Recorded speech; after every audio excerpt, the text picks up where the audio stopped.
Today is Sunday, Parashat Vayechi. It's also the 10th of Tevet. Asara Betevet, it's a fast day today. We fast to commemorate the siege around Jerusalem that was laid by King Nebuchadnezzar of Babylonia. At the time, it was the beginning of a succession of events that culminated in the destruction of the first temple that was built by King Solomon. Even though that happened 2,441 years ago, we still commemorate it today, many years later, because after all, we all long for the rebuilding of Bet HaMikdash and the coming of Mashiach.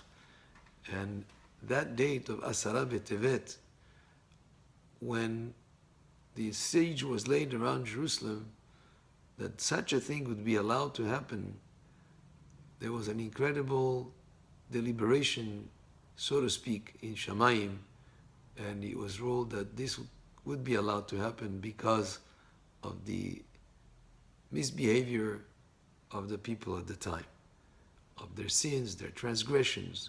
So every year when we come to this date, it is as if the whole question is brought back into play. Are we deserving of the rebuilding of the Bet HaMikdash now in our generation, in this year? Or is it a time that not yet, because we're not deserving it? So we fast, we commemorate the date, but at the same time, it's a day to think about what we need to correct, to do teshuvah.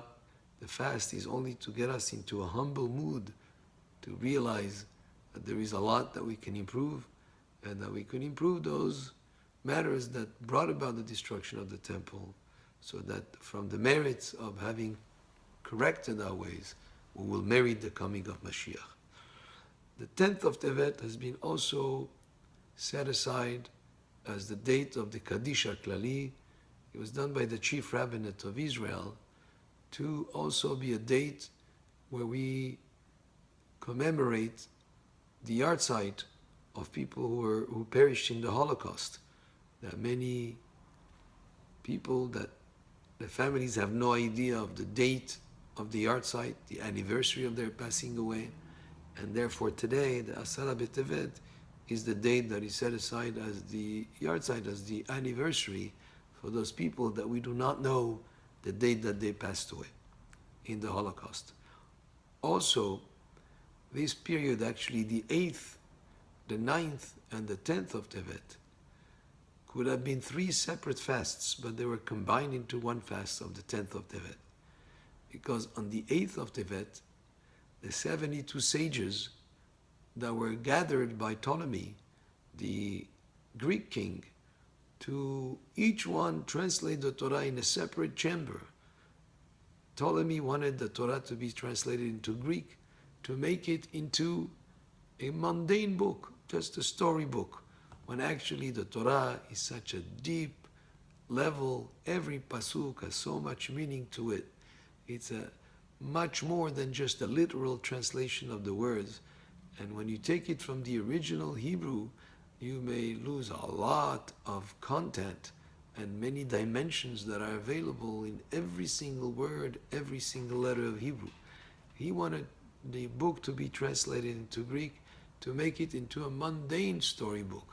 So he put 72 sages, each in a separate chamber, and each of them translated Torah. The miracle was that they made some adjustments to each one of them, and there were 13 small adjustments they made so people would not misunderstand the meaning of the translation, and each one of them translated the same, but still our sages said when they concluded the translation of the Torah on the 8th of Tevet, there were 3 days of darkness that fell to the world, because to translate such a holy book as the Torah into Greek, even though Moshe Rabbeinu also translated Torah into other languages, but the purpose here of Ptolemy the king was to make it into a mundane book, and that is as if it was to darken the holiness and the sanctity of the Torah.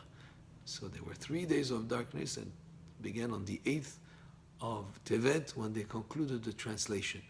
The 9th of Tevet is the date of the anniversary of the passing of Ezra Sofer, Ezra the scribe, was responsible for rebuilding the Bet HaMikdash, the second Bet HaMikdash. He was responsible for bringing the people back from Babylonia to Israel.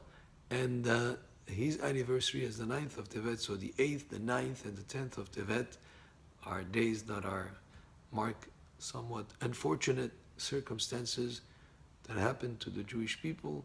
We fast on the 10th of Tevet in a way for all these three, but the highlighted event is the one of the siege around Jerusalem.